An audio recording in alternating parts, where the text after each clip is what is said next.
Il y a des jours sans. Les jours avec, on est déjà avec. Mais les jours sans, il faut faire avec le AM 1410.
El pueblo unido jamás sera vencido. Alors, j'entends un petit bruit, je ne sais pas d'où ça vient. Est-ce que ça peut venir? D'où ça peut venir? Je vais appeler Junie peut-être à mon secours. Il y a un petit bruit nuisible.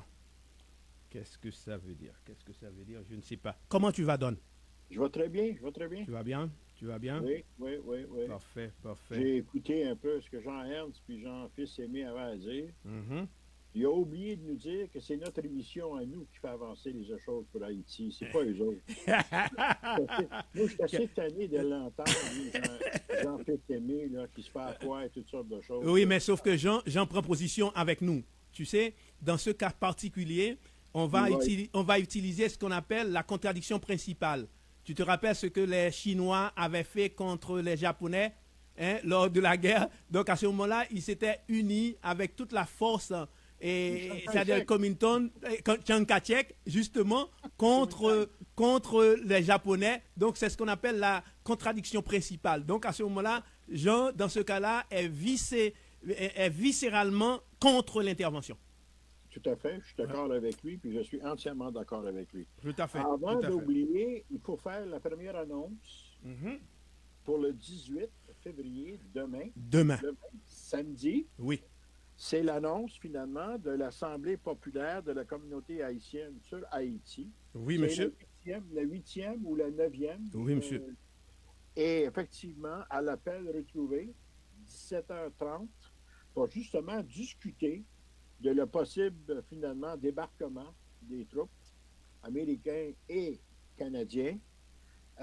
Donc, venez en grand nombre, puis on va l'annoncer durant toute l'émission de ce soir pour que les gens viennent nous rejoindre à l'appel retrouvé demain, le 18 à 16h30 pour la discussion. Puis le seul point qu'on va discuter, c'est justement toute la question du débarquement des troupes canadiennes et américaines en Haïti. Il faut que tout ça, ça cesse. Fini. Et Donald, tu as tellement raison de commencer avec ce point. Il faut aussi rappeler aux gens, on avait prévu de projeter un film, Quémada. Mais vu les circonstances, vu le contexte, on a décidé d'annuler ce programme pour mettre à l'avant-scène l'invasion possible d'Haïti par le Canada. Parce que ces gens-là sont des fiers menteurs, ils ne nous diront jamais quand est-ce qu'ils vont intervenir, le jour où ils vont intervenir. C'est un matin ou un soir, on va se réveiller demain, ils vont nous dire ils sont déjà en Haïti. Et je ne suis pas sûr, Donald, ce n'est pas cette fin de semaine qu'ils vont aller en Haïti ou au plus tard la semaine prochaine, la fin de semaine prochaine. Parce que je t'ai envoyé une entrevue. Hein, c'est un journaliste. Bonjour. C'est un journaliste anglophone. Alors, c'est un journaliste anglophone avec un correspondant de Washington Post qui nous dit qu'ils sont beaucoup plus proches de cette intervention en Haïti qu'ils ne l'étaient il y a 2 mois, 3 mois. Et il ne s'en cache pas, et Trudeau, pour dire que ils vont en Haïti. Donc d'ici peu, ils vont envoyer, s'ils ne sont pas déjà là, ils vont envoyer 2 marines, en fait 2 bateaux marines en Haïti pour, entre guillemets, contenir, c'est-à-dire les surveiller les eaux.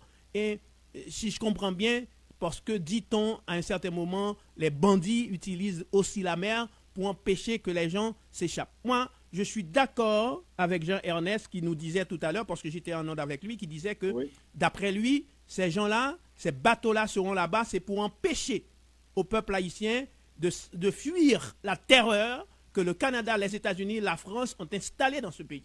Parce que s'ils vont intervenir en Haïti, c'est certain, ils vont faire ce qu'on appelle cette démagogie pour dire qu'ils vont pour chasser les bandits qu'ils ont mis en place. Je rappelle aux gens, les bandits sont en place avec l'aval du corps groupe.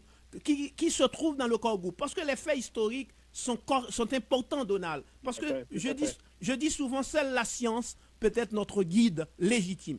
Parce que c'est la dialectique qui nous rappelle ça. Le corps groupe, je rappelle, Madame Lalime, à la tribune des Nations Unies, Guterres l'a répété, c'est avec l'aval de ces gens-là que le Genève a été mis en place, consolidé. Et le Genève de Jimmy Cherizier, et c'est tous ces bandits-là qui se retrouvent autour du Genève. Et il disait nommément, c'est une bonne chose pour Haïti quand les gangs se regroupent entre eux.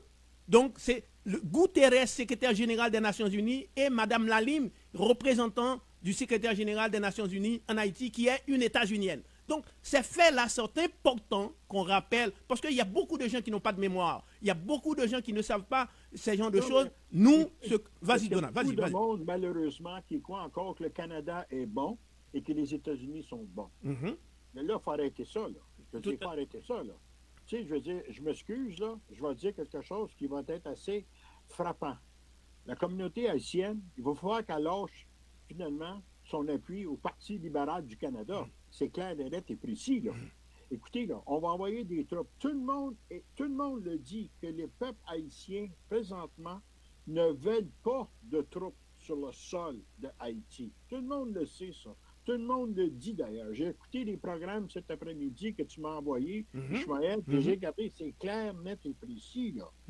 Ils s'en vont là pour une raison seulement, puis on va en parler à la perle de Trouvé demain après-midi à 16h30. C'est une raison et seulement une. Ils peuvent croire qu'ils sont là pour enlever tous les bandits, les banditistes, etc. Mais c'est le gouvernement en place qui a mis ces bandits-là. Oui. Ils n'ont pas tombé du ciel, ces gens-là.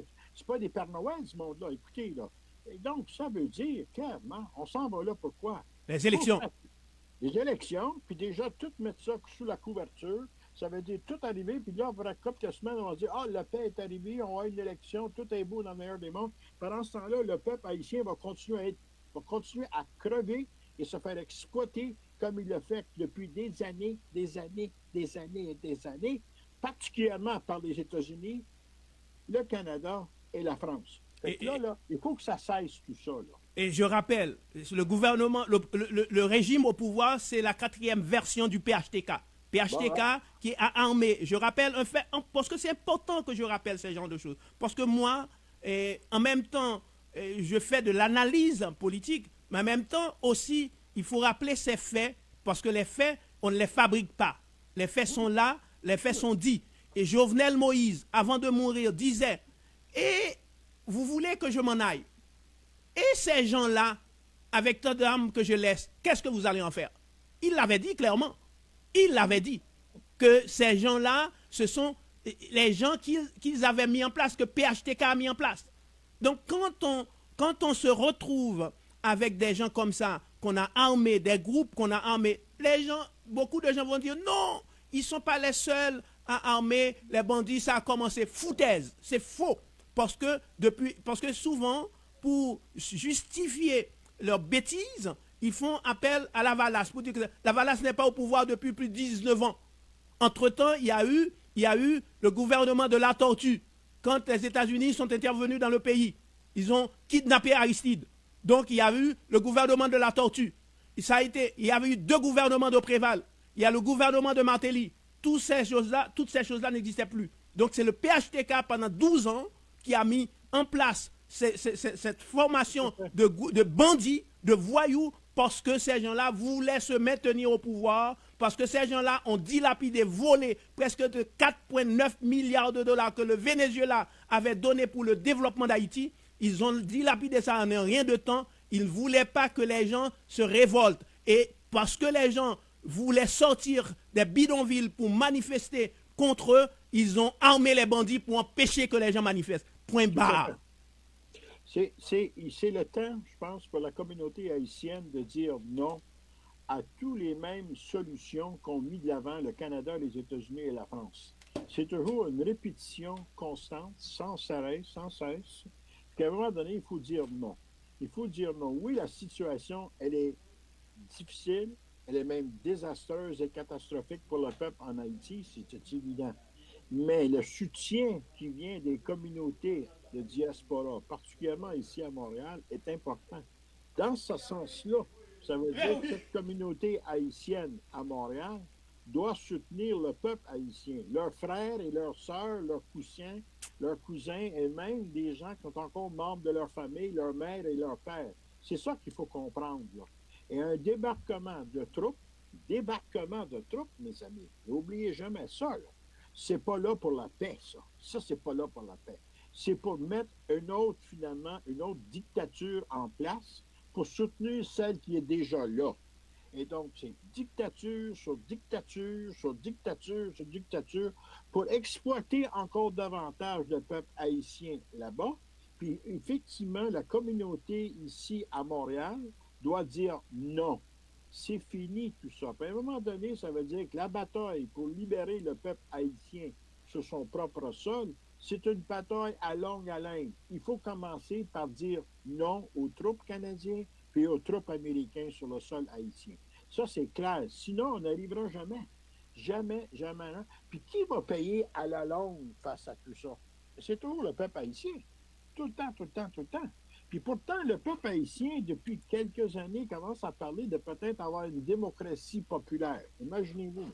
Aussitôt que ces 2 mots-là apparaissent, le Canada et les États-Unis disent non, non, non, non, non, non. Moi, je pense que tu as touché la plaie du doigt. Ce pourquoi ils ne sont pas d'accord avec toutes les tentatives prises par les Haïtiens, c'est parce que les Haïtiens parlent en cœur de ce qu'on appelle rupture. Oui, quand ils voient rupture, ça veut dire qu'il faut finir avec ce qui est là. Il faut détruire ce qui est là. Parce qu'on ne peut pas faire du neuf avec ce qui est là. Donc, il faut débalancer, il faut déraciner. Il faut en finir avec. Eux, ils ne veulent pas ça. Ils veulent toujours que les corrompus, que les laquais se maintiennent au pouvoir parce qu'à ce moment-là, ils peuvent sous-exploiter le sous-sol, surexploiter le sous-sol haïtien. Je rappelle un fait. Quand, avant la révolution haïtienne, et quand on exploitait le sous-sol haïtien, on avait trouvé toutes sortes de minerais, de minéraux, l'or, tout ça. Il n'y avait pas la technologie qu'on a aujourd'hui pour entrer dans le fond du sous-sol. Ça veut dire que ce qu'on a exploité, c'est peut-être le quart de ce qui existait avant. Donc, ils savent qu'il y a beaucoup de richesses dans la profondeur du sous-sol haïtien. Donc, ils veulent exploiter ce sous-sol-là parce qu'ils savent qu'il y a beaucoup de richesses. Donc, Donald, vas-y. tout ce qui entoure l'île d'Haïti. Justement. Les Caraïbes, là, hein, ils contiennent beaucoup de pétrole à quelque part. Là. On le sait, ça, tout ça. Puis s'il y a quelqu'un qui le sait bien, c'est bien les États-Unis, qui commencent à construire, on peut dire, finalement, des plateformes un peu partout dans les Caraïbes. Écoutez, là. Hein? Puis en même temps, ils ont besoin de pétrole, parce qu'on sait que les États-Unis sont en train de préparer une guerre, n'est-ce pas? Il est déjà commencé, cette guerre-là. Ben oui. Puis la poursuite va se faire avec la Chine, mes amis. Ça prend du pétrole. Pourquoi du pétrole? Pour faire marcher la machine de guerre. C'est clair et net et précis. Donc, finalement, Haïti fait partie du plan de guerre des États-Unis. Malheureusement, le Canada suit comme des petits-enfants suivent. Et M. Trudeau, ça montre clairement qu'il n'est pas un premier ministre qui défend le peuple canadien, ni le peuple haïtien, ni le peuple haïtien à Montréal.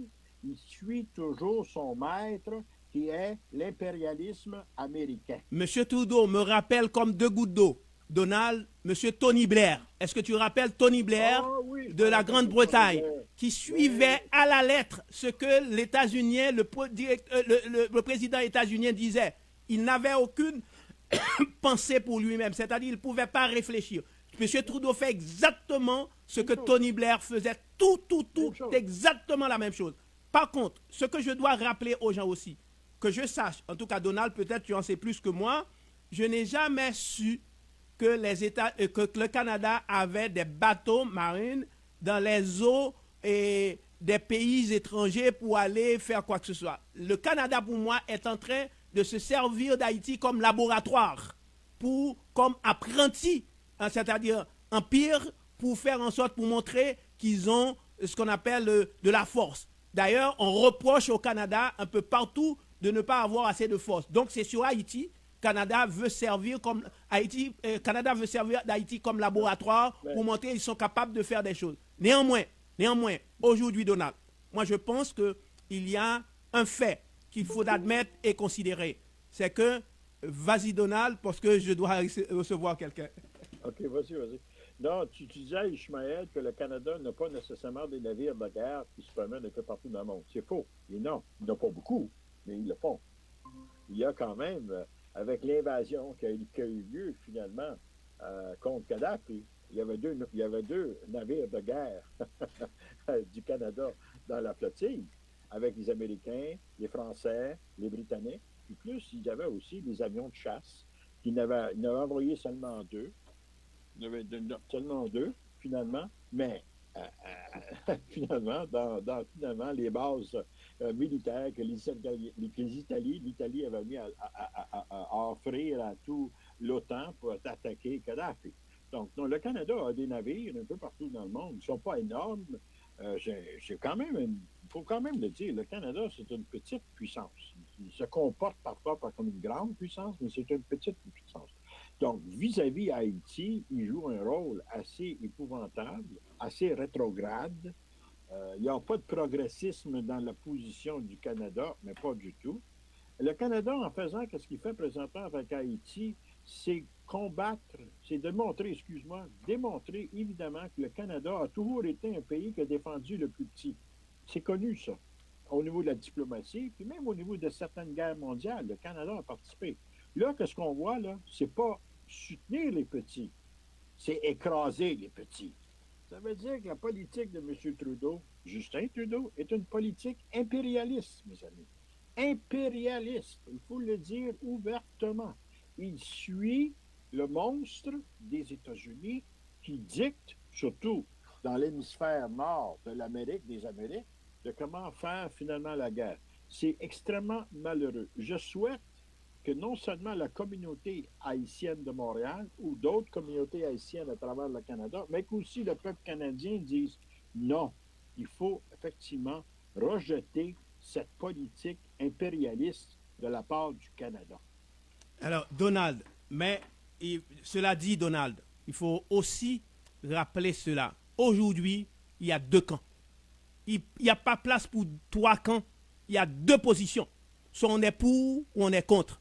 Que ceux-là qui sont contre se prononcent, se rassemblent, que ceux-là qui sont pour se rassemblent.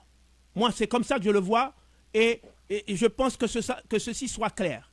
Et aujourd'hui, il n'y a pas de place pour l'opportunisme, Il n'y a pas de place pour oui, mais vous savez. Non, il y a deux positions. Les positions sont claires aujourd'hui et nettement. Il n'y a pas aussi pour la littérature. Aujourd'hui, soit on est pour l'invasion d'Haïti, on est contre l'invasion d'Haïti. On est pour l'occupation d'Haïti, on est contre l'occupation d'Haïti. Et c'est pour ça que c'est important que la communauté haïtienne vienne demain à l'appel retrouvé pour l'Assemblée populaire de la communauté, effectivement, qui est la 9e Assemblée populaire, pour prendre position que c'est non. Oui.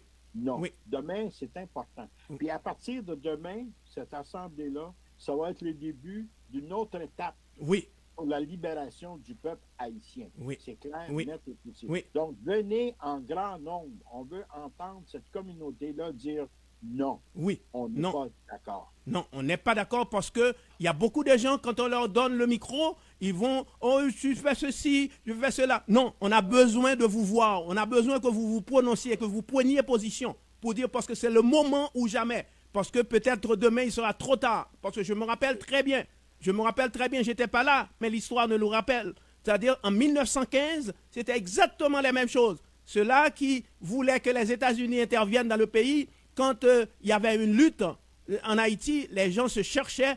Qu'est-ce que les États-Unis ont fait? Ils ont dit que, bon, c'est parce que telle classe sociale disait oh, il faut intervenir, il faut nous aider, ils veulent nous tuer. Mais qu'est-ce qu'ils ont fait? Dès qu'ils arrivent, ils ont désarmé, tué, massacré les paysans. Ils ont ôté leurs armes. Ils ont pris, et depuis, on a considéré ces gens-là comme des esclaves modernes. On leur a enlevé leurs terres qu'on a données aux grands dons. Et qu'aujourd'hui, c'est ces mêmes personnes, c'est les enfants de ces gens-là qui n'ont rien, qui n'ont nulle part où aller, qui n'ont rien à manger, qui sont analphabètes à presque 60-70% dans le pays. Donc, à ce moment-là, ça a commencé quelque part. Je pense qu'il faut dire basta. Basta, basta. Parce qu'on en a marre. Le peu de temps qui nous reste, moi je pense qu'il faut être utile à la planète. Il faut être utile à la communauté. Il faut être utile parce qu'il y a des peuples qui luttent. Parce que le peuple cubain aujourd'hui qui lutte, si le peuple cubain ne luttait partout pas... En Afrique, oui, partout en Afrique. Partout en Amérique latine, les gens luttent. Oui. Partout, les gens en ont marre, finalement, des puissances impérialistes qui justement. viennent se battre sur notre... Justement. Donc, c'est au tour maintenant du peuple haïtien qui sont à Montréal de dire non et d'être là en grand nombre demain, le 18 février, à l'appel retrouvé à 16h30. On passe aux actes. Exactement. On loue souvent le peuple cubain pour dire quel peuple, c'est la bravoure, tout ça. On loue, mais sauf que ça ne tombait pas du ciel. C'est parce que ce peuple-là lutte. C'est parce que ce peuple-là souffre. C'est parce que ce peuple-là a lutté, a fait une révolution. Donc, vous louez. Quand vous ne prenez pas, vous suivez, vous bénéficiez des largesses de cette révolution et vous craignez la révolution comme la peste. Donc, vous êtes des farceurs pour moi. Vous êtes des parasites. Donc, aussi, il ne faut pas rester en reste. Quand les autres peuples vont se libérer de l'Empire, à ce moment-là, qu'est-ce qui va se passer? L'Empire va toujours vous considérer comme des arrière-cours. L'Empire va vous considérer comme des esclaves. À ce moment-là, il sera trop tard. Vous ne trouverez aucun autre peuple pour vous venir en aide. C'est ensemble qu'il faut faire ça. Pendant que les autres peuples se soulèvent, soulevez-vous. Soulevez-vous. Si on veut aider le peuple haïtien, présentement, il faut que le peuple haïtien ici à Montréal vienne demain. Tout à fait. C'est le début que la population haïtienne à Montréal dit, pas simplement au gouvernement canadien et américain, mais à tous les exploiteurs de ce monde, non, basta, c'est fini. Ça suffit. Tout à fait. C'est tout à fait. fini. Tout à fait. Tout à fait. Sur ça, alors, je laisse la parole. Justement, parce que j'attendais que la machine, ok, elle est là la machine.